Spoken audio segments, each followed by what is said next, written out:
tellement tu nous veux dans ton plan. Et ton amour pour nous est tellement grand. Aussi pour tout cela, nous te disons merci. Et victoire au Seigneur de la vie. Merci et victoire au Dieu de l'infini. Merci et victoire au nom de Jésus-Christ. Merci et victoire pour le Saint-Esprit. Père, sois présent parmi nous en ce matin de commémoration de la Pâque et conduis ce culte dans ta gloire. Amen. Nous laissons entrer les quelques personnes qui nous rejoignent ce matin. Donc du coup, pour ce matin, j'ai juste quelques annonces très brèves pour qu'on puisse à nouveau continuer dans notre liturgie de ce matin. Les quelques annonces déjà, bienvenue à ceux et celles qui nous rejoignent, que ce soit pour la première fois ou juste de visite à Mantes dans notre paroisse ce matin. Donc vous êtes dans le temple, dans la maison de votre Père en Jésus-Christ, de notre Père en Jésus-Christ. Pour ceux qui nous rejoignent, il peut y avoir encore de la place devant. Juste s'organiser un peu pour prendre de la place. En termes d'annonces, donc du coup, on est en vacances scolaires. Les activités reprennent plutôt à la rentrée. Vous savez aussi qu'on a mis en place un système de 2 cultes maintenant, hors vacances scolaires. Donc là maintenant, le dimanche prochain, on a encore un seul culte qui est à 11h15. Donc, du coup, voilà. Et ça vous sera annoncé au fur et à mesure de la semaine pour que chacun puisse bien noter est-ce qu'il y a 2 cultes ou est-ce qu'il y a un seul culte. Donc, dimanche prochain, on a un seul culte, c'est à 11h15. Et dimanche prochain également, on accueille la pasteure Isabelle Coffinet, responsable des activités solo et couple à la cause. Et du coup, c'est une bonne opportunité parce que, avec d'autres paroisses, mais surtout en collaboration avec la cause et le groupe Alpha, au niveau du temple, on démarre aussi un parcours couple. Donc du coup, elle pourra également présenter, répondre à certaines des questions des couples qui sont intéressés pour ce parcours, mais qui ne s'est pas encore trop décidé. Donc, ce sera une occasion de l'accueillir et aussi, du coup, de parler du parcours couple qu'on va lancer à partir du 6 mai. Dimanche prochain également, cette fois-ci, l'après-midi, on aura une formation aux gestes de premier secours et aussi une formation pour la manipulation des défibrillateurs, des incendies, des extincteurs, donc formation, secours, et éventuellement gestes de premier secours et éventuellement incendie. Donc ce sera de 14h30 à 16h30. Après le culte, il y aura un repas tiré des sacs et ceux qui se sont inscrits pour la formation resteront l'après-midi pour suivre les formations premier secours et incendie. Voilà, je m'arrête là pour les annonces. Les offrandes viennent d'être faites, donc prions.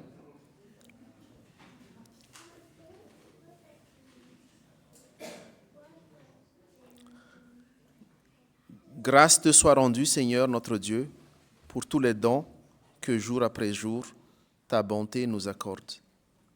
Nous t'apportons cette offrande comme un signe de notre amour, qu'elle serve à ta gloire et aussi aux besoins de ton Église pour la proclamation de ta bonne nouvelle.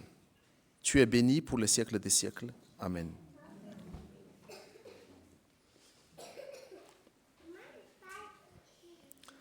Nous entrons maintenant dans le temps d'écoute de la parole de Dieu, d'introspection et de pardon. Pour cela, pour ce temps de Pâques aussi, je vous invite à écouter ces quelques versets dans l'Évangile de Jean, que j'ai choisi ce matin, les versets dans Jean 3, 16, 21, des versets effectivement très connus, mais aussi qui nous parlent toujours différemment en fonction des circonstances et en fonction de là où on est également dans la relation avec Dieu. Donc je vous lis ces quelques versets, Jean 3, 16, 21, qui nous dit « En effet, Dieu a tant aimé le monde qu'il a donné son Fils unique, afin que quiconque croit en lui ne périsse pas, mais ait la vie éternelle. Dieu, en effet, n'a pas envoyé son Fils dans le monde pour juger le monde, mais pour que le monde soit sauvé par lui. Celui qui croit en lui n'est pas jugé, mais celui qui ne croit pas est déjà jugé parce qu'il n'a pas cru au nom du Fils unique de Dieu. Et voici quel est ce jugement. La lumière est venue dans le monde et les hommes ont préféré les ténèbres à la lumière, parce que leur manière d'agir était mauvaise. En effet, toute personne qui fait le mal déteste la lumière, et elle ne vient pas à la lumière pour éviter que ses actes soient dévoilés.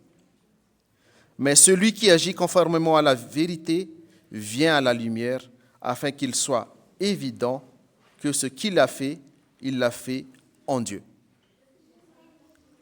Méditons donc ces paroles et prions.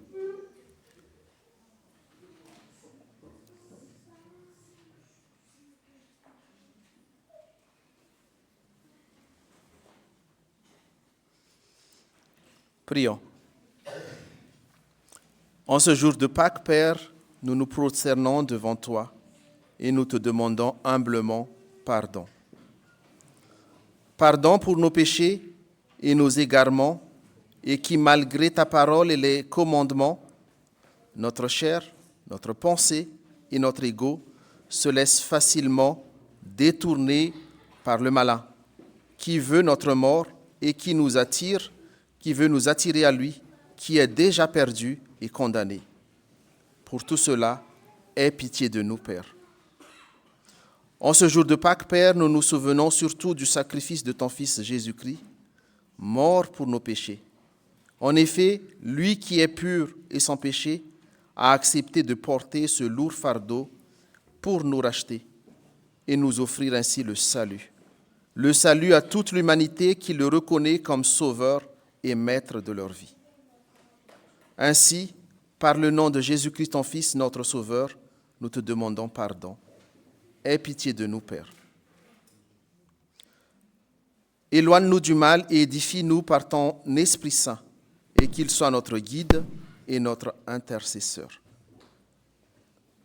Père, nous te bénissons, car malgré nos fautes et nos chutes, tu restes fidèle à ta promesse de vie pour nous. Et en ce jour de Pâques, nous sommes reconnaissants et nous célébrons l'accomplissement de cette promesse de vie. Ton plan de salut pour nous, pour l'humanité entière, car par la victoire de ton Fils Jésus-Christ, ressuscité, la mort est vaincue et le prix de nos fautes est payé. Merci Père. Amen. Ainsi donc, chers frères et sœurs, je vous invite à vous lever pour recevoir l'amour et le pardon de Dieu.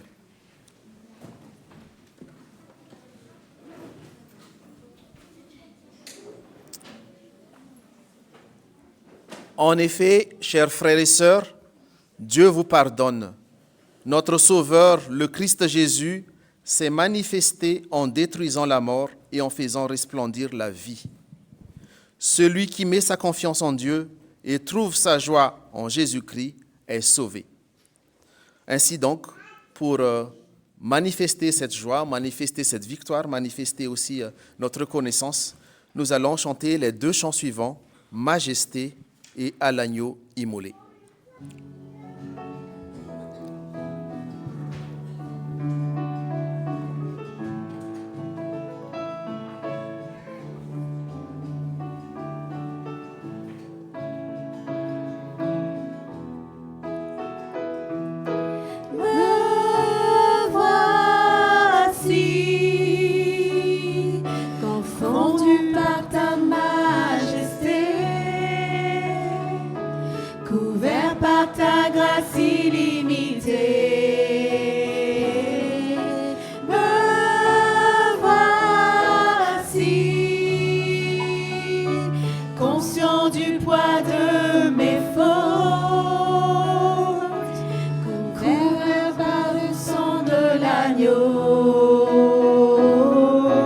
Car je sais l'amour le le plus grand m'est donné.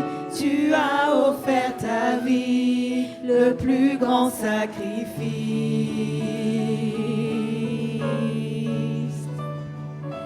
Majesté,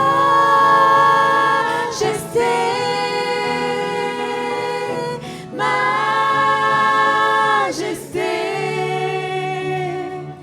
ta grâce m'a trouvé tel que je suis.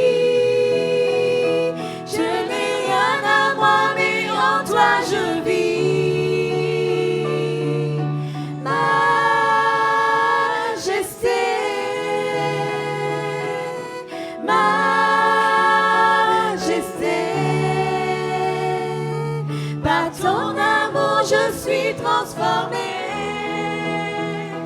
en présence de ta majesté.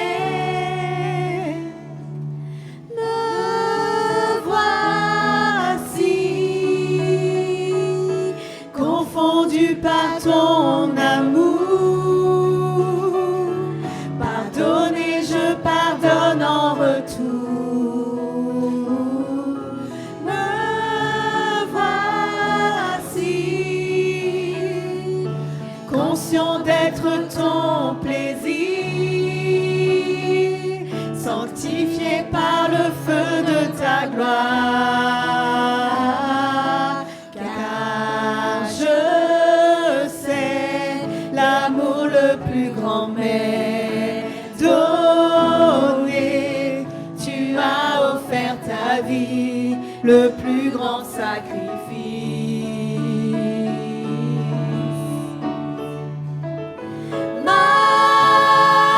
Majesté,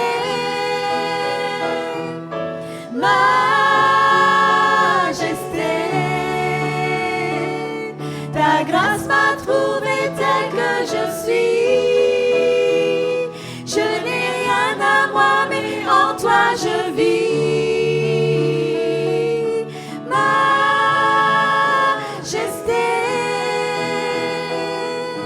majesté,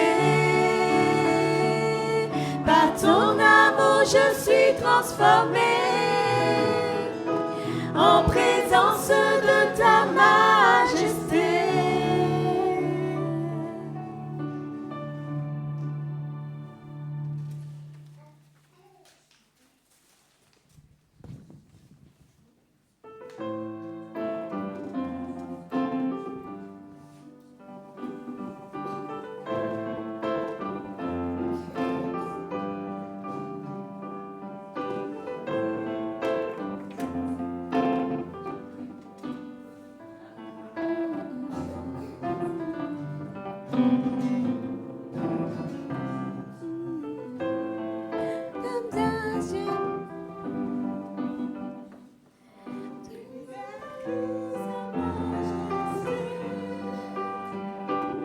Chantons gloire et puissance, force et louange à l'agneau immolé, à l'agneau immolé. Tous les anges louent sa sainteté, l'univers crie sa majesté. Chantons gloire et puissance, force et louange à l'agneau immolé, à l'agneau immolé. Les ténèbres ont reculé devant l'œuvre de la croix, devant l'agneau immolé et le sang versé pour moi. Tous les anges louent sa sainteté, tous les vers crient sa majesté. Chantons gloire et puissance, force et louange à l'agneau immolé.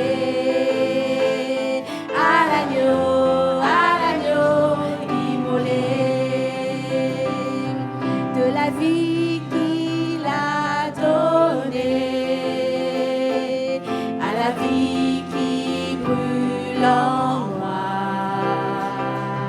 Tant d'amour et à jamais, ma reconnaissance au roi. Tous les anges louent sa sainteté, l'univers crie sa majesté.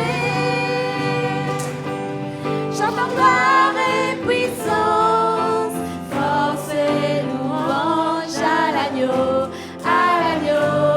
immolé. À l'agneau immolé. Vivant, vivant, puissant, puissant, vivant, Dieu vivant, puissant, tout puissant, Dieu vivant, Dieu tout puissant, Dieu vivant, Dieu tout puissant, tous les anges louent sa sainteté. L'univers crie sa majesté. Chantons gloire et puissance, force et louange à l'agneau immolé. À l'agneau immolé.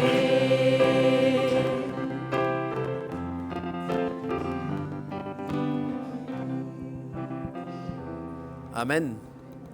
Je vous invite à prendre place.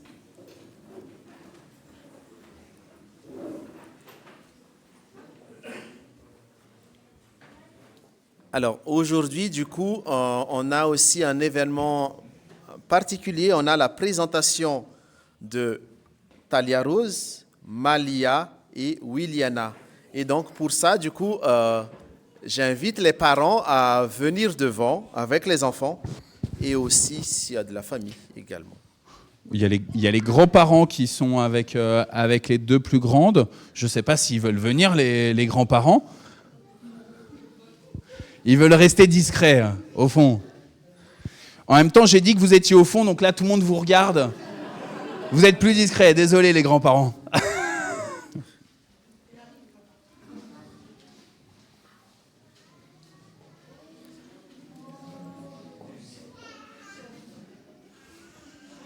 Alors, Talia Rose, si tu vas tout derrière, on va pas te voir. Mettez-vous là. Voilà. Et alors, on attend notre rugbyman. Vous allez comprendre, si vous ne connaissez pas Kevin, quand vous allez voir la stature de Kevin.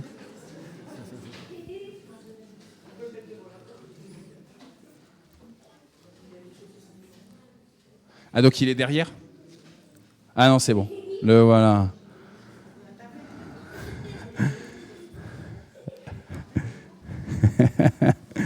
Il y a de la joie.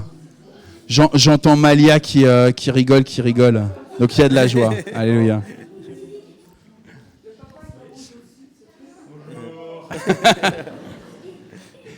Alors, avant, on a une parole biblique. Est-ce que, Andrea, elle va s'afficher? Est-ce que tu veux bien la lire, s'il te plaît? Là, je le prends au dépourvu, Andrea. Tout à fait. Père, je désire que ceux que tu m'as donnés soient avec moi là où je suis, afin qu'ils voient ma gloire, celle que tu m'as donnée, parce que tu m'avais avant la création du monde. Père juste, le monde ne t'a pas connu, mais moi, je t'ai connu, et ceux-ci ont reconnu que c'est toi qui m'as envoyé. Je t'ai fait connaître à eux, et je te ferai encore connaître, afin que l'amour dont tu m'as aimé soit en eux, et que je sois moi-même en eux. Et dans le psaume numéro 139, David, Talia, quand on a fait la répétition, je te l'ai déjà lu, et à ta sœur aussi, mais je vais le lire là pour l'assemblée. David loue Dieu en déclamant « Seigneur, tu regardes jusqu'au fond de mon cœur et tu sais tout de moi. Tu sais si je m'assieds, tu sais si je me lève. Longtemps d'avance, tu connais mes pensées. C'est toi qui as créé ma conscience, qui m'a tissé dans le ventre de ma mère. Je te loue d'avoir fait de moi une aussi grande merveille. Ce que tu réalises est prodigieux, je le reconnais bien. Mon corps n'avait pas de secret pour toi quand tu me façonnais en cachette, quand tu me tissais dans le ventre de ma mère. Quand j'étais encore informe, une masse informe, tu me voyais dans ton livre. Tu avais déjà noté toutes les journées que tu prévoyais pour moi, alors qu'aucune d'elles n'avait pourtant existé. Dieu a, dans le sein maternel, tissé Talia Rose. Tu veux bien lever la main, comme ça tout le monde repère qui tu es, Talia Rose. Malia, tu veux bien lever la main, Malia. Et Williana, je ne vais pas lui dire, ah bah heureusement il y a papa qui lève la main. Il les connaît parfaitement, hein. Plus que leurs parents, plus que leur environnement, plus que les grands-parents, hein. Plus que les parrains et marraines qui ne sont pas avec nous aujourd'hui malheureusement, parce que la distance fait que ce n'est pas possible. Et même, Dieu vous connaît plus que vous-même vous connaissez. Dieu a conçu des projets dans lesquels chacune d'elles aura sa part, permettant l'épanouissement de ce monde et leur propre épanouissement. C'est important ça de le retenir. On n'est pas conçu juste pour notre propre épanouissement, juste pour notre propre joie, notre « je vais bien, tout va bien ». On est aussi conçu pour l'épanouissement du monde. Aujourd'hui, devant notre assemblée et porté par cette assemblée, en ce jour de Pâques 20 avril 2025, nous voulons exprimer notre reconnaissance et donc affirmer « Dieu a désiré Talia Rose, Malia et Williana pour ce monde, pour sa famille biologique et pour sa famille spirituelle. » Par cette présentation, nous déclarons que Talia Rose, que Malia et que Williana sont aimés de Dieu, leur Père. Par cette présentation, nous déclarons que Talia Rose, que Malia et que Williana sont appelés, écoutez bien les filles, sont appelés à aimer Dieu de tout leur cœur, de toute leur âme, de toute leur force. Par cette présentation, nous demandons à Dieu son assistance pour que chaque jour de leur vie terrestre, Talia Rose, Malia et Williana puissent découvrir et apprécier de plus en plus Dieu jusqu'à ce qu'elles puissent demander, et c'est ça aussi l'objectif d'une présentation, c'est en vue d'un baptême, donc puissent demander enfin le jour d'être baptisés et de devenir pleinement enfants de Dieu. Alors vous avez levé la main, Talia Rose et Malia. Williana, c'est papa qui a levé la main. Mais il y a des gens qui vous connaissent, et il y a des gens qui ne vous connaissent pas du tout dans l'assemblée. Est-ce que Corinne ou Kevin, vous pouvez juste nous dire qui elles sont les filles ? Donc, déjà, on va... Donc déjà, nous sommes devant vous pour vous présenter à Dieu et à la communauté des miracles.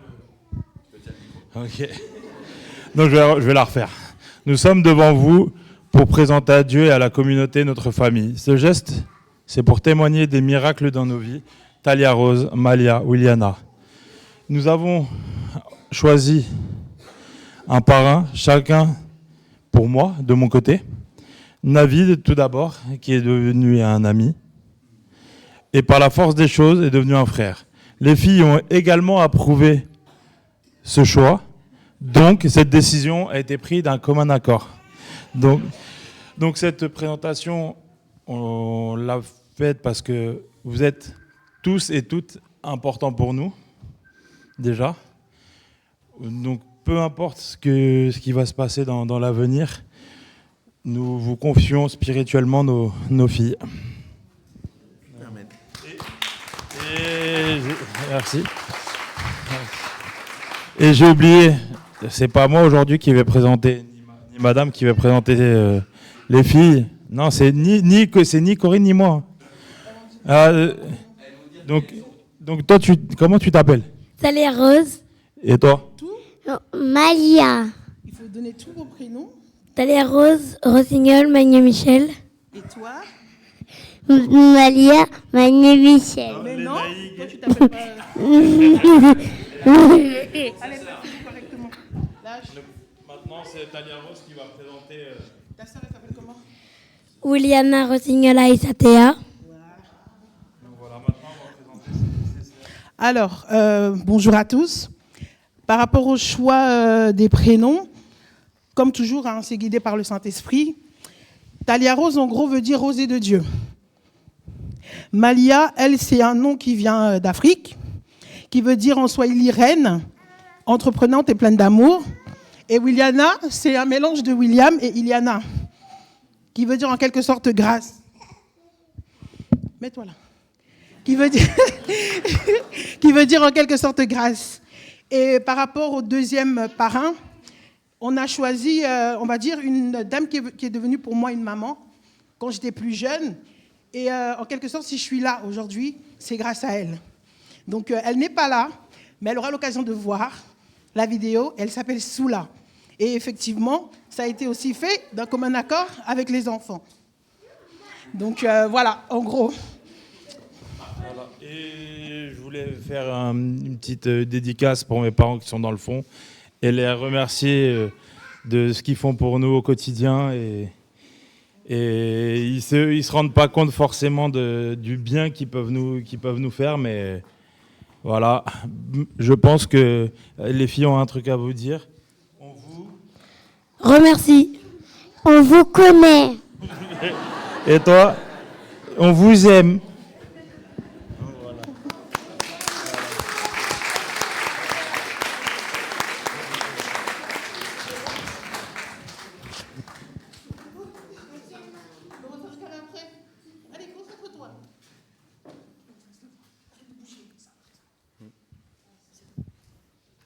Non, c'est pas bon encore, c'est pas fini. Ainsi, du coup, on a entendu Talia Rose, on a entendu Wiliana et on a entendu Malia aussi et les parents. Et du coup, maintenant, c'est à nous tous, du coup, de s'associer pour affirmer notre foi en Dieu, notre Père, Jésus-Christ, son Fils et le Saint-Esprit. Et du coup, voilà, je vous invite à vous lever pour proclamer ensemble la confession de foi selon le symbole des apôtres qui va s'afficher. Je crois en Dieu, le Père Tout-Puissant, Créateur du ciel et de la terre. Je crois en Jésus-Christ, son Fils unique, notre Seigneur, qui a été conçu du Saint-Esprit et qui est né de la Vierge Marie. Il a souffert sous Ponce Pilate, il a été crucifié, il est mort, il a été enseveli, il est descendu aux enfers. Le troisième jour, il est ressuscité des morts. Il est monté au ciel, il siège à la droite de Dieu, le Père Tout-Puissant. De là, il reviendra pour juger les vivants et les morts. Je crois au Saint-Esprit, la Sainte Église universelle, la communion des saints, la rémission des péchés, la résurrection de la chair et la vie éternelle. Amen. Sœurs et frères de la communauté protestante de Mantes-la-Jolie, chers amis de passage peut-être pour certains, mais qui vous trouvez associés en étant présents ce jour de Pâques, chers amis et familles de Talia Rose, de Malia, de Wiliana, nous venons de vous présenter les trois filles. Vous aurez à les aimer comme vous êtes appelés à vous aimer. Acceptez-vous ce défi? Si c'est le cas, dites oui, que Dieu nous vienne en aide. Oui, que le Dieu nous vienne en aide. Vous devrez, avec les parents, avec les parrains marraines aussi dont on nous a parlé, élever Talia Rose, Malia et Wiliana. Kevin a dit, je vous les confie spirituellement, afin qu'elles découvrent en Jésus-Christ un grand frère, en Dieu un Père et en l'Esprit Saint un soutien. L'acceptez-vous? Si tel est le cas, dites à nouveau oui, que Dieu nous vienne en aide. Oui, que Dieu nous vienne en aide. Vous devrez également soutenir les parents parrains marraines dans leur autorité parentale et dans l'influence qu'ils exerceront ensemble envers Talia Rose, Malia et Wiliana. Pour cela, vous prierez pour eux, vous les aiderez à prendre soin de leur famille. Vous y engagez-vous. Si tel est le cas, dites oui et que Dieu nous vienne en aide. Oui, que Dieu nous vienne en aide. Alors nous allons bénir Talia Rose, Malia et Wiliana et leurs parents. Andrea, si tu veux bien venir à mes côtés.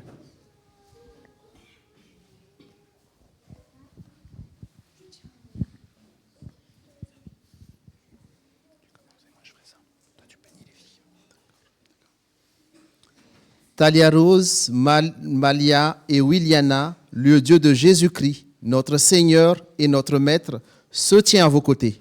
Que votre cœur soit réceptif à tout amour et à tous les projets qu'il a pour vous, que vous puissiez reconnaître sa voix dans toute la cacophonie de ce monde, que votre âme aspire à grandir en lui et par lui, que son esprit vous offre des opportunités de faire croître le royaume de notre Père en vous souciant de ceux qui, autour de vous, seront fragilisés.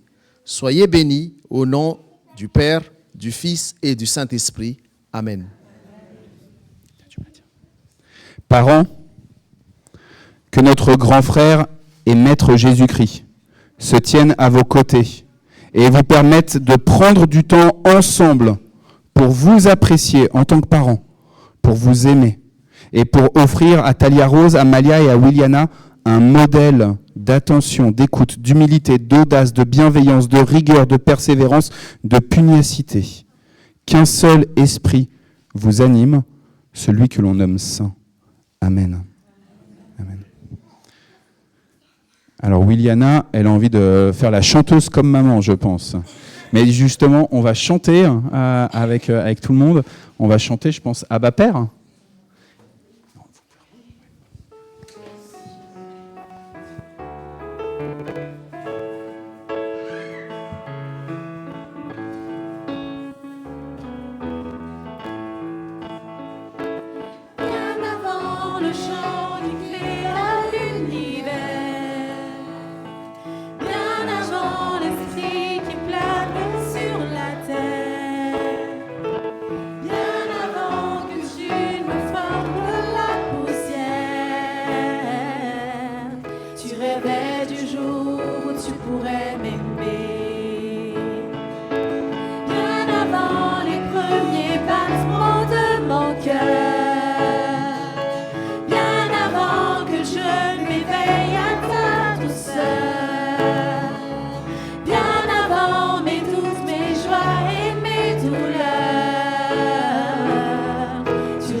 Je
je vous invite à vous asseoir. Donc c'est le temps de la lecture de la parole et du message.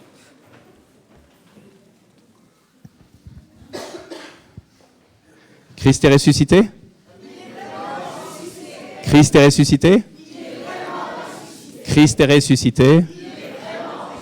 Amen. Et qu'est-ce qu'il a fait, Christ, quand il est ressuscité ? Eh bien, il a commencé à se montrer à quelques-unes, à quelques-uns. Il s'est montré notamment à une femme qui s'appelle Marie-Madeleine et qui le voyait mais ne le reconnaissait pas. Jonas et Joshua, est-ce que vous pouvez nous mettre le texte d'aujourd'hui ? Ça ne va pas être de Marie-Madeleine dont on va parler, mais c'est de deux hommes. On a parlé de femmes ce matin à l'aube de Pâques. Là, cette fois-ci, ça va être deux hommes. Ce même jour, 2 disciples se rendaient à un village appelé Emmaüs, qui se trouvait à environ 2 heures de marche de Jérusalem. Ils parlaient de tout ce qui s'était passé. Pendant qu'ils parlaient et discutaient, Jésus lui-même s'approcha et il fit route avec eux. Ils le voyaient, mais quelque chose les empêchait de le reconnaître. Jésus leur demanda « De quoi discutez-vous en marchant ?» Ils s'arrêtèrent, tout attristés. L'un d'eux, appelé Cléopas, lui dit « Es-tu le seul habitant de Jérusalem qui ne sache pas ce qui s'est passé ces derniers jours ?» « Quoi donc ?» leur demanda-t-il. Ils lui répondirent « Ce qui est arrivé à Jésus de Nazareth, c'était un prophète puissant. Il l'a montré par ses actes, il l'a montré par ses paroles devant Dieu et devant tout le peuple. » Les chefs de nos prêtres et nos dirigeants l'ont livré pour le faire condamner à mort et ils l'ont crucifié. Nous avions l'espoir qu'il était celui qui devait délivrer Israël. Mais en plus de tout cela, c'est aujourd'hui le 3e jour depuis que ces faits sont arrivés.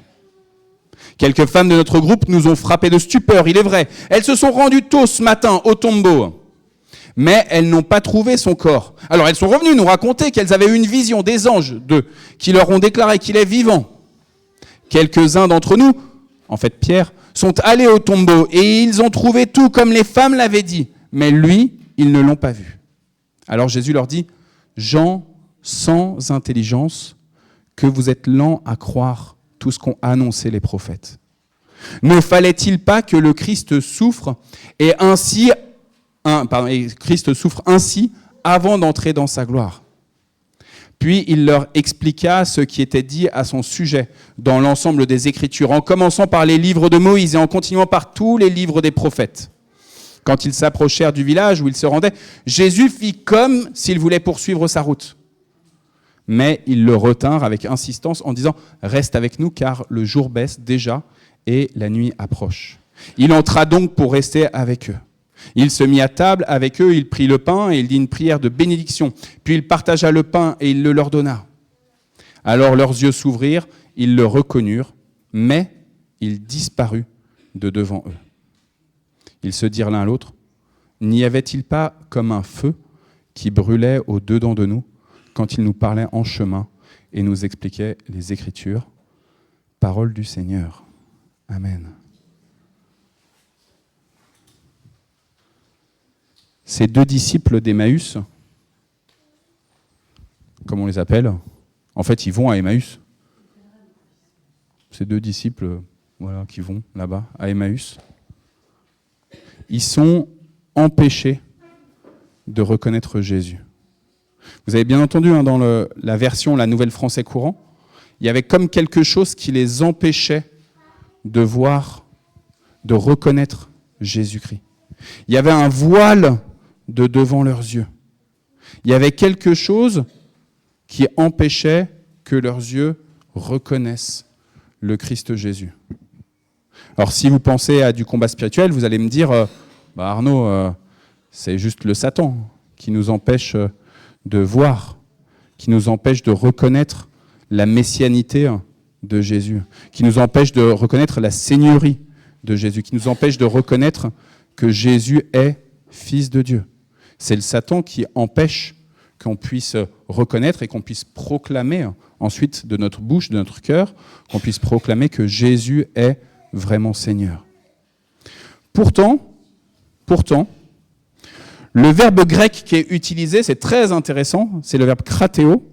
dans l'évangile selon Luc, puisqu'on est dans l'évangile selon Luc, il n'apparaît qu'une seule autre fois dans tout l'évangile selon Luc. Dans les autres évangiles, ce verbe-là, il apparaît à d'autres reprises, plusieurs fois, mais dans l'évangile selon Luc, il n'apparaît qu'une seule fois. Je vais vous lire, parce que j'ai oublié de le mettre, évidemment, que Jonas et Joshua puissent vous le projeter. Je vais vous lire quand est-ce que ça se passe, et on va essayer de trouver où est-ce que à quel moment c'est. Au moment où Jésus regagna l'autre rive, la foule l'accueillit car tous l'attendaient. Un homme appelé Jaïrus arriva alors. Il était l'un des dirigeants de la synagogue. Il tomba aux pieds de Jésus et il supplia Jésus de venir chez lui, parce qu'il avait une fille unique, âgée d'environ 12 ans, qui était mourante.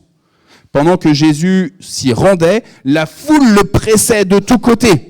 Il y avait là une femme qui souffrait de perte de sang depuis 12 ans. Elle avait dépensé tout ce qu'elle possédait chez les médecins, mais personne n'avait pu la guérir. Elle s'approcha de Jésus par derrière, toucha le bord de son vêtement. Aussitôt, sa perte de sang s'arrêta. Jésus demanda « Qui m'a touché ?» Tous niaient l'avoir fait. Et Pierre dit « Maître, la foule t'entoure et te presse de tous côtés. » Mais Jésus dit « Quelqu'un m'a touché, j'ai senti qu'une force était sortie de moi. » La femme vit qu'elle avait été découverte. Elle vint alors, tout tremblante, se jeter aux pieds de Jésus. Elle lui raconta devant tout le monde pourquoi elle l'avait touché et comment elle avait été guérie immédiatement. Concrètement, ça voulait dire qu'elle était impure. Si elle avait des pertes de sang depuis tant d'années et tant d'années, elle n'avait pas le droit normalement d'être dans une foule comme ça, parce qu'elle contaminait, du coup, par son impureté, elle contaminait tout le monde. Donc là, elle se retrouve à raconter devant tout le monde. Jésus lui dit « Ma fille, ta foi t'a sauvée, va en paix. » Mais rappelez-vous, Jésus passait à travers la foule, mais il allait quelque part. Comme Jésus parlait encore, quelqu'un vient de la maison du dirigeant de la synagogue et il dit à celui-ci « Ta fille est morte, ne dérange plus le maître. » Mais Jésus l'entendit et il dit à Jaïrus « N'aie pas peur, crois seulement et elle sera sauvée. » Lorsqu'il fut arrivé à la maison, il ne laissa personne entrer avec lui, sauf Pierre, Jean, Jacques, le père et la mère de la jeune fille. Tous pleuraient et se lamentaient à cause de celle-ci. Alors Jésus dit « Ne pleurez pas, elle n'est pas morte, elle dort. » Mais il se moquait de lui, car il savait qu'elle était morte. Cependant, Jésus la prit par la main et dit d'une voix forte « Jeune fille, lève-toi. » Elle revint à la vie, se leva aussitôt. Jésus leur ordonna de lui donner à manger. Ses parents furent frappés de stupeur, mais Jésus leur recommanda de ne dire à personne ce qui s'était passé. C'est dans l'Évangile selon Luc, toujours. C'est ce que je vous disais tout à l'heure. C'est chapitre 8. Deux histoires. Une histoire avec une fille qui est malade et qui se trouve mourir. Et une histoire avec une femme qui a des pertes de sang depuis de très nombreuses années.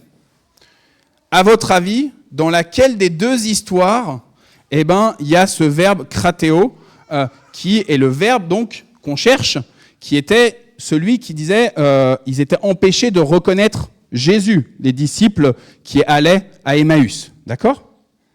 Est-ce que c'est dans l'histoire de la femme avec les règles qui étaient abondantes depuis 12 ans, ou est-ce que c'est avec la jeune fille qui est morte ? Alors, qui vote ? On va le faire à la main levée. Qui vote pour que ce soit empêché de voir, là, cet empêchement de reconnaître Jésus, quelque chose qui bloque comme ça ? Est-ce que c'est lié à la femme qui a les pertes de sang ? Qui est-ce qui vote ça ? Merci pour ceux qui ont voté. Donc je suppose que tous les autres, vous pensez que c'est l'autre histoire. L'histoire avec la jeune fille qui est mourante. Alors dans l'histoire avec la jeune fille qui est mourante, on a des gens qui disent « vous avez raison, c'est bien dans cette histoire-là ». Il y en a qui disent « elle est morte, laisse le maître passer ». Il y en a qui amènent malgré tout jusqu'à la jeune fille. Ils rentrent à l'intérieur. Jésus dit elle n'est pas morte, mais il se moque un peu de lui. Et puis après, il y a la jeune fille, quoi. Ce serait à quel moment, à votre avis ? Est-ce que c'est les gens qui empêchent Jésus d'aller jusque dans la maison ? Qui est-ce qui vote ça ? Est-ce que c'est les parents qui se moquent en disant « Jésus, c'est pas possible, elle est morte » ? Bon, il y en a beaucoup qui n'ont pas levé la main, vous n'osez pas. Vous allez réviser votre grec. On a le droit de voter pour le dauphin. En fait, à vous dire vrai, j'allais vous piéger. Écoutez bien. Verset 54. Cependant, Jésus l'a pris par la main et dit d'une voix forte, « Jeune fille, lève-toi ». Eh bien, c'est exactement là qu'il y a ce verbe kratéo. Jésus l'a pris par la main, il l'empoigna. C'est là qu'il y a le verbe kratéo. Jésus, il attrape cette jeune fille et là, il l'empêche de rester dans l'état de mort dans lequel elle est. C'est là qu'on a le verbe kratéo dans l'évangile selon Luc, le même verbe qui est utilisé avec les pèlerins d'Emmaüs, avec les disciples qui vont à Emmaüs et qui sont empêchés de voir. C'est intéressant parce que je vous ai dit tout à l'heure, quand on dit on est empêché de voir, automatiquement on pense c'est le démon qui nous empêche de voir le Christ. C'est le démon qui nous empêche de confesser Jésus-Christ. Dans l'histoire de la fille de Jairus, c'est Jésus qui a la maîtrise de la mort de la jeune fille et donc de la vie. Qu'est-ce que ça veut dire ? Ça veut dire que les disciples d'Emmaüs sont empêchés de voir, non par la puissance de Satan, mais bel et bien par la puissance de Jésus-Christ. Jésus, il empêche les disciples d'Emmaüs, les pèlerins, il les empêche de le reconnaître comme le Messie, de le reconnaître comme le Maître qui a cheminé avec eux, qui a pèleriné avec eux pendant plusieurs mois, voire plusieurs années. On ne sait pas exactement depuis combien de temps Cléopas et son pote, ils suivent Jésus. Mais en tout cas, c'est des disciples de Jésus. Et malgré tout, l'Esprit du Seigneur qui habite pleinement en Jésus-Christ voile exprès les yeux des disciples. Vous allez me dire, pas sympa quoi. Pas sympa l'Esprit de Dieu qui voile quoi. Pas sympa l'Esprit de Dieu qui empêche de contempler la gloire de Dieu. Oui, mais chaque fois que Dieu met une épreuve, c'est pour pouvoir nous emmener plus loin. Pour pouvoir nous sortir de nos zones de confort. Pour pouvoir nous sortir de là où on s'est soi-même enfermé. Il va les laisser narrer ce qui s'est passé pendant cette semaine sainte spéciale à Jérusalem. Il va les laisser raconter comment eux, ils l'ont vécu, avec leurs émotions, avec leurs déceptions, avec tout ce qu'il y a de plus tragique dans ce qu'ils ont vécu à cette semaine sainte, à savoir qu'ils attendaient véritablement un sauveur pour Israël, qu'ils attendaient véritablement un libérateur pour Jérusalem, qu'ils attendaient véritablement un roi, que à nouveau le peuple juif il puisse réavoir toute l'autorité sur son territoire en chassant l'occupant. Mais voilà, ils sont désillusionnés. Ils ont tout perdu en termes d'espérance parce que Jésus est mort. Parce que les chefs l'ont condamné. Ils le disent bien, les disciples d'Emmaüs. Ils disent bien, nos chefs ont fait en sorte qu'il meure. Et Jésus, exprès, il leur voile leur regard. Il les empêche pour l'instant de voir qui il est pour qu'ils puissent raconter exactement tout ce qu'ils ont dans leur tripes. Frères et sœurs, je prie pour chacune et chacun d'entre vous pour que Dieu vous voile vos yeux, pour que vous soyez obligés de sortir ce qu'il y a dans vos tripes, de sortir ce qu'il y a dans vos émotions, de sortir ce qu'il y a dans vos défis, dans vos histoires. Parce que nous sommes quand même très, très, très pudiques pour oser dire quand on va pas bien. Pour oser dire qu'il y a des situations qui sont vraiment difficiles, tragiques dans nos existences. On est tellement pudiques que, évidemment, on n'en parle pas aux autres, même à nos plus proches. Combien de fois je ne parle pas à mon épouse de choses qui sont pourtant difficiles, et après, quand elle l'apprend, elle me dit « Tu aurais dû me le dire, Arnaud !» Mais même, on ne va pas déranger Dieu pour des choses comme ça. Il a tellement à faire que de s'occuper de moi. Alors je prie pour que vous ayez les yeux voilés, pour que vous soyez obligés, vous comprenez ce que je veux dire ? Que vous soyez obligés de dire, là j'en peux plus de cette situation-là. C'est pas possible, Seigneur, tu dois pas être là, c'est pas possible, tu m'as abandonné. Mon Dieu, pourquoi m'as-tu abandonné ? Je prie pour que vous ne voyiez pas la présence de Dieu, pour que vous soyez forcés d'arriver jusqu'au bout où vous criez « Help, help, help ». Évidemment, Jésus, il ne laisse pas les gens dans la galère. Et quand il commence à annoncer tout ce qui s'est passé, combien ils sont déçus, combien ils sont désespérés, combien leur vie, elle vient de perdre du sens. Ils ont accompagné Jésus pendant plusieurs mois, voire plusieurs années. Et là, maintenant, qu'est-ce qu'on fait ? Peut-être qu'ils ont laissé, ils ont peut-être vendu leur entreprise, leur business. Peut-être qu'ils ont laissé femmes et enfants. C'est possible. Et là, ils se retrouvent, excusez-moi, mais comme des imbéciles. On est là, on est triste, on est affligé. Et Jésus va leur raconter. Il va leur reprendre l'ensemble de la révélation. L'ensemble des prophéties du Premier Testament, la seule Bible qu'ils ont à l'époque, l'ensemble des rouleaux qu'ils ont, c'est ce dont parle Jésus là.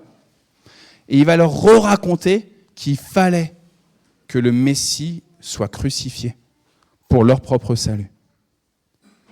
Il va leur raconter, reprendre avec eux, en disant, vous êtes dans le brouillard parce que vous êtes déçus, mais prenez du recul, prenez de la distance et regardez ce qu'ont dit vos ancêtres. C'est juste normal. C'est le plan de mon Père. Pourtant, ils ne voient toujours pas Jésus. Ils ne le reconnaissent toujours pas. Et là, il va se passer quelque chose d'hors d'eux-mêmes, à savoir que le soleil, il finit sa course. On arrive le soir.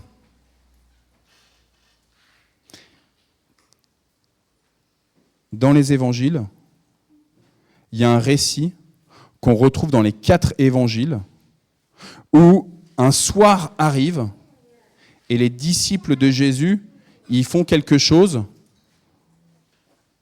qui est de l'ordre du rejet. Est-ce que vous savez de quel passage je parle ? Le soir arrive et les disciples, dans les 4 évangiles, on a ce récit-là. Donc vous l'avez entendu plusieurs fois. Et les disciples, ils vont rejeter des gens. Est-ce que vous avez une idée de quel passage je parle ? La nourriture. Quelle nourriture ?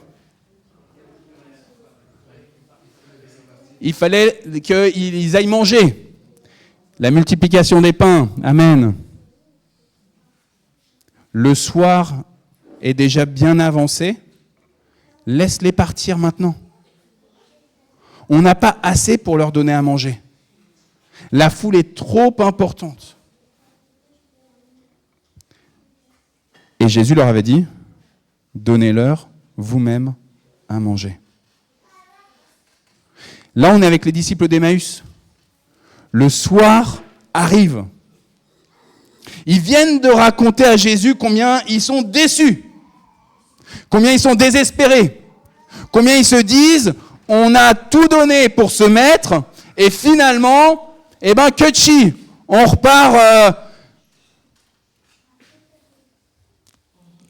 Vous avez compris ce que je voulais dire.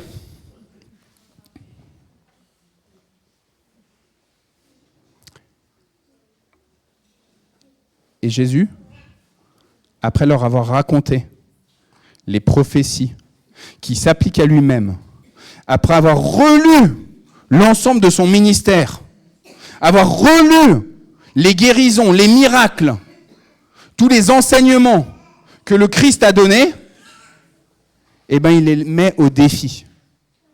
Est-ce que tu es prêt, alors que tu es désespéré, que tu n'as pas un sou, alors que tu n'as pas le temps, que tu es tellement occupé, tu as tellement de choses à faire.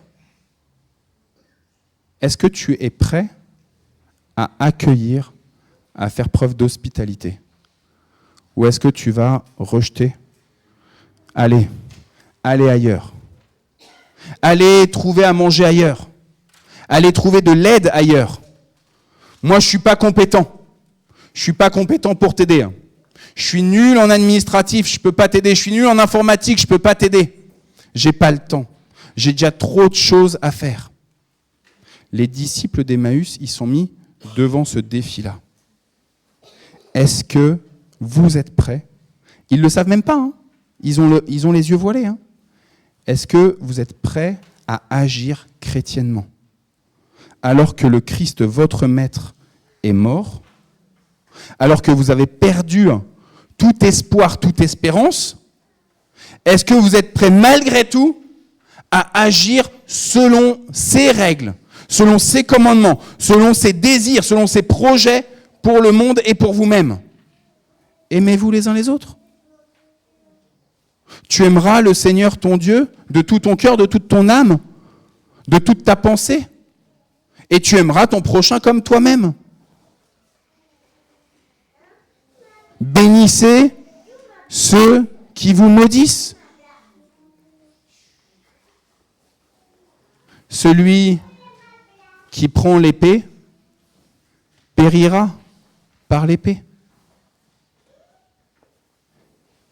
Il leur a rappelé tout cela pendant ce chemin avec eux.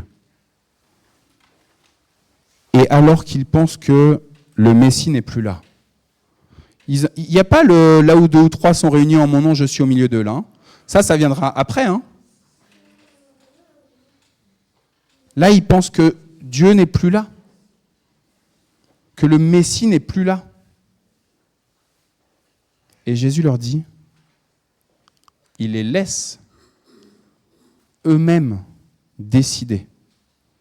Est-ce que tu veux faire preuve d'hospitalité?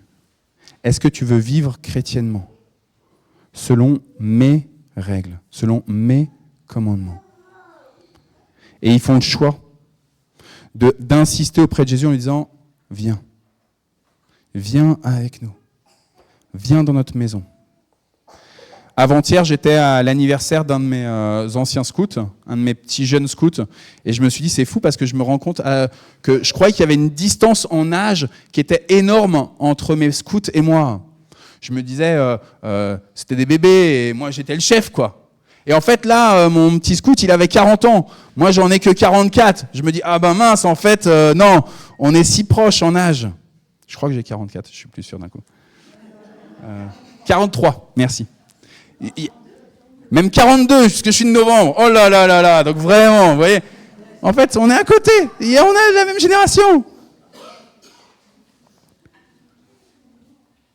Il faut toujours que je me rappelle de mon année de naissance, je ne sais jamais ma date. Merci beaucoup. Heureusement que Armelle, elle est là. Au cours de cet anniversaire, avant-hier, que j'avais, j'ai un de mes scouts, pourtant tellement plein d'hospitalité. Il nous a accueillis chez lui après être allé en forêt, etc. Il nous a accueillis chez lui, il nous a nourris. Moi, normalement, je suis en jeûne entre le jeudi saint et le dimanche de Pâques. Je ne mange pas du tout. Là, du coup, il a fallu que je rompe mon jeûne pendant cette soirée de vendredi. Je confesse devant vous. Même si c'est juste entre Dieu et moi, ce jeûne, ça ne vous concerne pas, mais voilà. Il nous a accueillis. Il a été là, présent. Il est allé servir. Il a fait à manger. Il a pris du temps pour nous. Il nous a fait visiter, il y avait ces jeux de société, il y avait tout plein de choses, c'était super.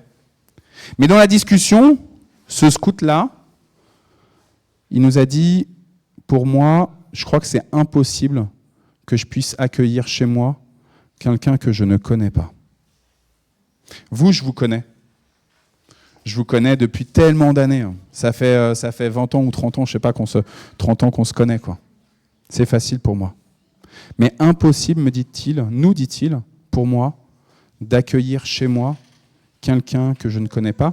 Et évidemment, encore plus impossible, un autre scout disait que sa sœur, elle avait mis son appartement en Airbnb pendant qu'elle était partie faire un tour du monde.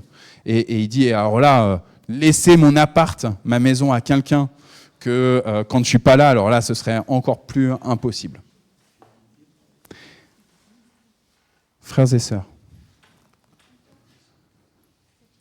l'hospitalité dans notre maison, elle est juste une image de la manière dont on veut vivre les valeurs chrétiennes. Ici, les disciples d'Emmaüs, ils décident d'accueillir, alors chez eux, non, c'est dans une auberge, mais malgré tout à leur table. Malgré tout qu'ils allaient lui payer la nuit à l'auberge.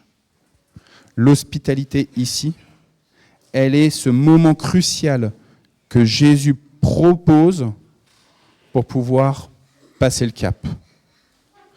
Tant qu'on n'est pas arrivé jusqu'à cette entrée dans l'auberge, à ce moment où celui qui est le pain de vie rompt le pain, le voile ne sera pas ôté des yeux. Frères et sœurs, Dieu a mis exprès un voile sur sa création au moment où nous avons été chassés du jardin d'Éden. À cause de notre péché, à cause de notre suffisance, de notre orgueil, nous avons été extraits de ce lieu où nous étions en face à face avec le Saint des Saints. Le péché qui est intrinsèque en nous, voile notre face. Ce péché-là, c'est nous qui l'avons commis, mais la conséquence du péché, le fait d'être chassé du jardin d'Éden, c'est Dieu qui l'a posé comme condamnation. Dieu est juste, nous avons commis un méfait, il était juste qu'il nous chasse de l'Éden. Alors oui, nos yeux sont voilés, mais aujourd'hui, Christ est ressuscité. Aujourd'hui, Christ est ressuscité, et même s'il n'est pas en train de marcher à côté de toi de Kérenan, alors peut-être qu'il est un peu en Sandrin, mais, excuse-moi Anastasia, même s'il ne marche pas exactement à côté de nous, il est véritablement là pour nous permettre de vivre selon ses principes, selon ses valeurs, ceux du royaume. Les valeurs du royaume, frères et sœurs, ce ne sont pas les valeurs de ce monde. Tout, aujourd'hui, nous pousse à nous recentrer juste sur nous-mêmes. Les autres sont des ennemis, on ne peut pas les accueillir, on ne peut pas faire confiance. Et on a raison de ne pas faire confiance, parce qu'en effet, les autres peuvent nous faire vraiment beaucoup de mal. Mais Jésus nous dit, avec moi, la mort n'est plus. Avec moi, les pleurs ne sont plus. Avec moi, la maladie est vaincue. Alors oui, aujourd'hui, Christ est ressuscité, et ce voile, il est déchiré dans le temple, et il est déchiré de vos yeux. Que celui qui a des oreilles pour entendre, il reçoive la bonne nouvelle de Jésus-Christ. Amen.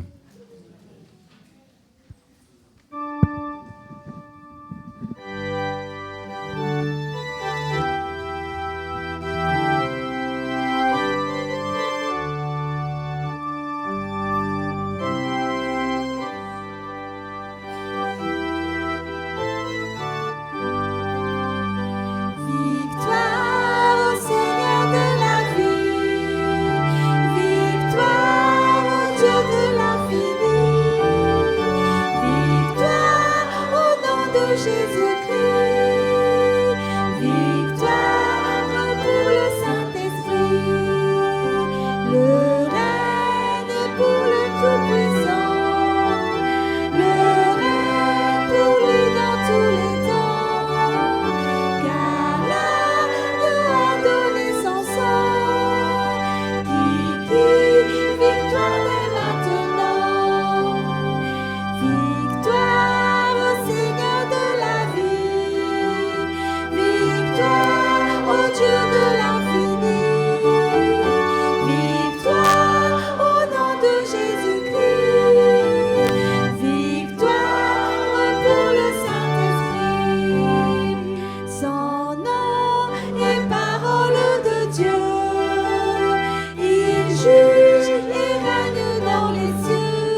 Nous prions.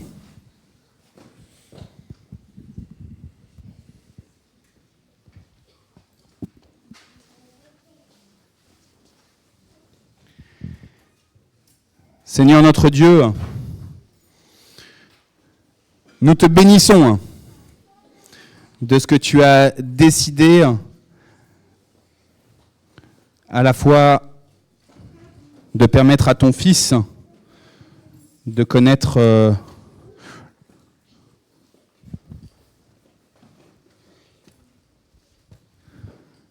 l'affliction, les larmes, la sueur, le sang, le rejet, le reniement.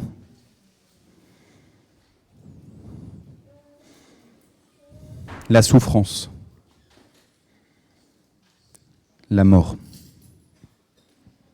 Oui, nous te bénissons, Seigneur, de ce que tu as permis que ce sacrifice de ton Fils,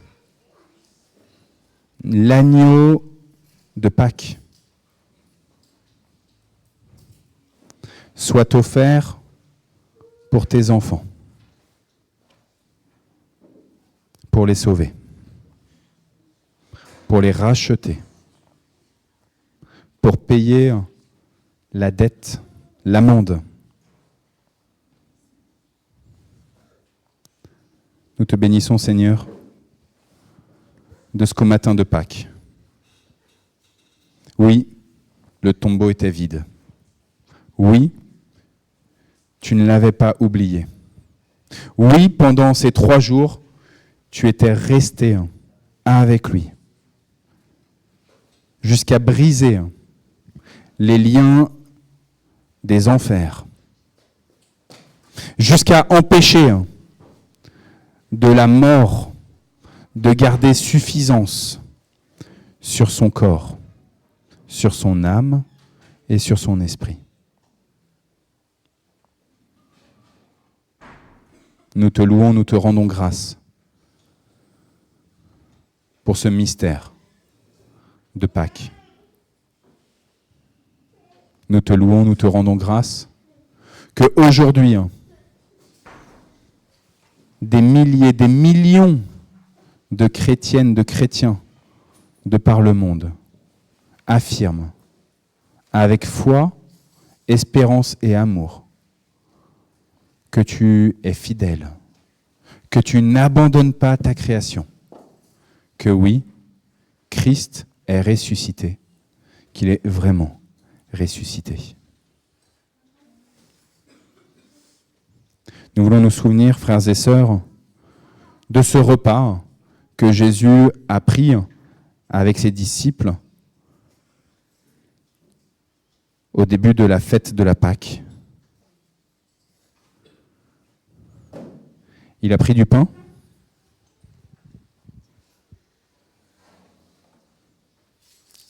il a rendu grâce, il l'a rompu, il l'a donné à chacun des disciples en disant « Prenez, mangez-en tous, car ceci est mon corps, il est livré pour vous. »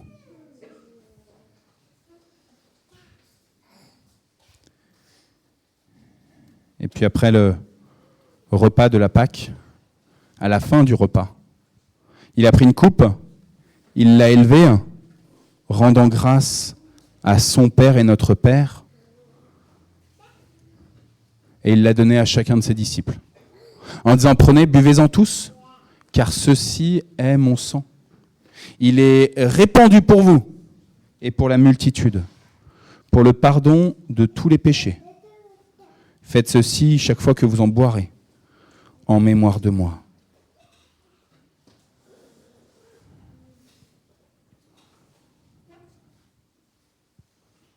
Nous faisons silence pour adorer le Seigneur et puis ensuite pour entrer dans un temps d'intercession.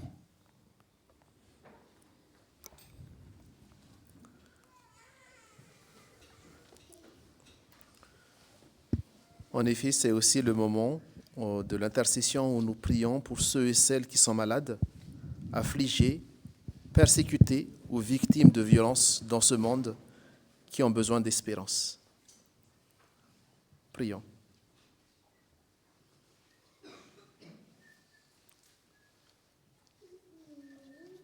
Père, nous élevons nos voix ce matin pour prier pour nos proches, nos connaissances qui sont malades, meurtris dans leur chair.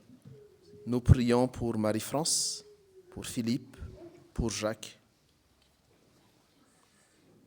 Nous t'implorons, Père, pour leur guérison physique, mais aussi spirituelle, selon ta volonté souveraine. Nous te remettons également leurs familles proches pour que tu les réconfortes et les fortifies et leur fais connaître, Père, ta volonté pour chacun. Nous te prions également, Père, pour ceux et celles qui subissent la violence, la guerre et la persécution dans ce monde. Pour les femmes, enfants et hommes qui sont piégés en zone de conflit et démunis face à la guerre, à sa violence, un peu partout dans le monde, au Moyen-Orient, en Afrique, en Ukraine. Nous prions aussi pour nos frères et sœurs aussi chrétiens qui sont persécutés et mis à mort à cause de ton nom, Père. Ils sont plus de 365 millions dans le monde. Viens en aide à ces personnes, Père, et ne les abandonne pas. Et ta parole nous encourage également, Père, à avoir confiance en toi, car tu as déjà vaincu le monde. Et enfin, nous prions aussi, Père, pour les enfants, notamment pour Talia Rose, pour Malia et Williana, qu'on vient de présenter devant toi. Que tu les bénisses, que tu les accompagnes, que tu les fortifies, eux et leur famille, Seigneur. Et à travers eux, nous prions aussi pour tous nos enfants, tous les enfants qui te cherchent, qui ne te connaissent pas encore. Que tu te livres, que tu te dévoiles à eux également, Père, par ton amour, pour leur donner aussi ta sagesse, ta connaissance. Et enfin, nous terminons tous ensemble cette prière d'intercession par la prière que Jésus-Christ nous a enseignée. Notre Père qui es aux cieux, que ton nom soit sanctifié, que ton règne vienne, que ta volonté soit faite sur la terre comme au ciel. Donne-nous aujourd'hui notre pain de ce jour.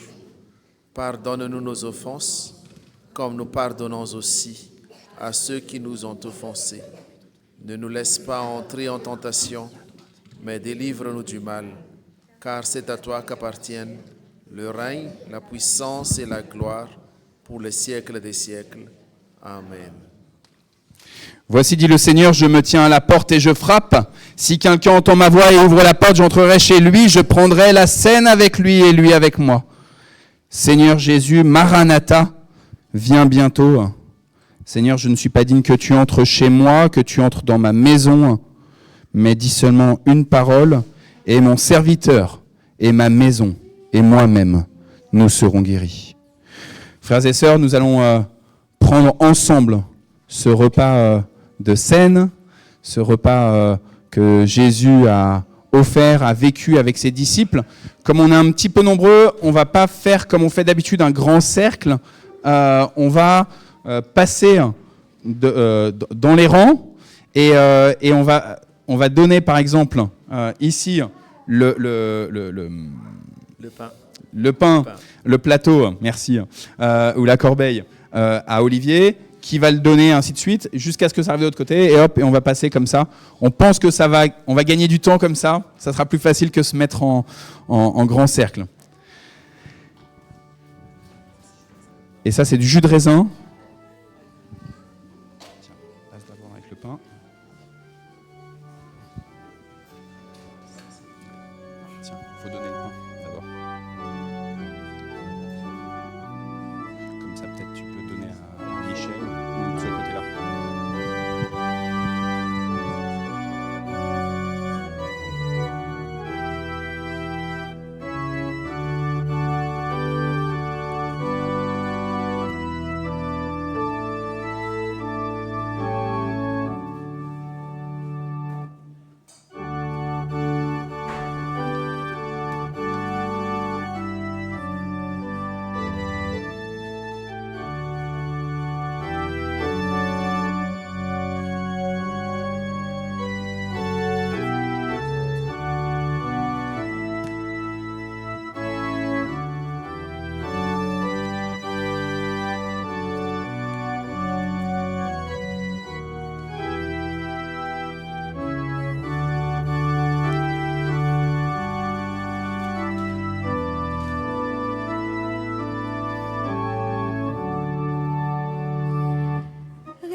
manger ceci mon corps, adieu Seigneur.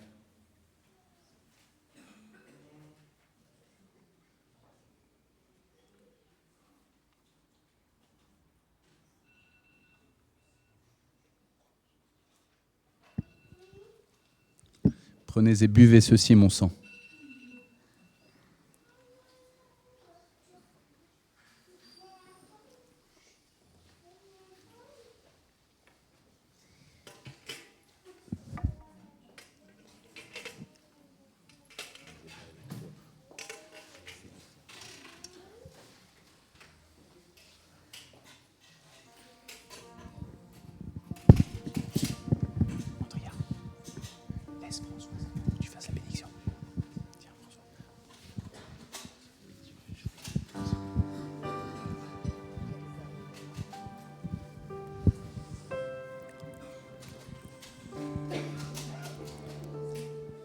Nous arrivons donc au terme de ce culte de Pâques de ce matin. J'aimerais vous lire quelques paroles dans Jean 15, 12, 17 qui dit, c'est des paroles de Jésus qui dit, « Voici mon commandement, aimez-vous les uns les autres comme je vous ai aimé. Il n'y a pas de plus grand amour que de donner votre vie pour vos amis. Vous êtes mes amis si vous faites ce que je vous commande. Je ne vous appelle plus serviteur parce que le serviteur ne sait pas ce que fait son Seigneur. Mais je vous ai appelé ami parce que je vous ai fait connaître tout ce que j'ai appris de mon Père. Ce n'est pas vous qui m'avez choisi, mais c'est moi qui vous ai choisi. Je vous ai établi afin que vous y alliez, que vous portiez du fruit et que votre fruit demeure. Alors ce que je vous demanderai au Père en mon nom, il vous le donnera. Ce que je vous commande, c'est de vous aimer les uns les autres. » Recevez donc la bénédiction de Dieu notre Père, que le Dieu de toute grâce, qui vous est appelé à sa gloire éternelle en Jésus-Christ, vous affermisse, vous fortifie et vous rende inébranlable. Il vous bénit, celui qui est Père, Fils et Saint-Esprit. À lui le règne et la gloire pour les siècles des siècles. Amen.